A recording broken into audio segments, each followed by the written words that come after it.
सख्त गर्मी के बाद बारिशों की पेशगोई से कराची वालों की सांस पे सांस तो आई, लेकिन बारिश के बाद शहर की सूरत हाल ने शहरियों को परेशानी में डाल दिया है।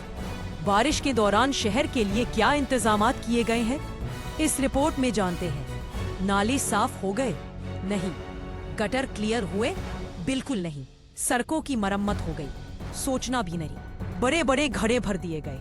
जरूरत नहीं। देव है व्हीकल साइन बोर्ड उतार लिए, खुद ही गिर जाएंगे।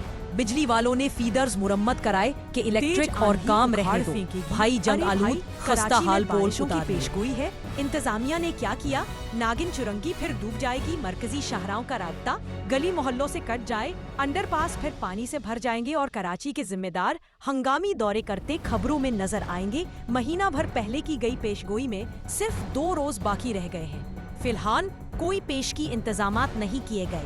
बस अल्लाह कराची वालों पर रहम फरमाए। सब्सक्राइब करें और बेल दबाएं ताकि कोई खबर रहना।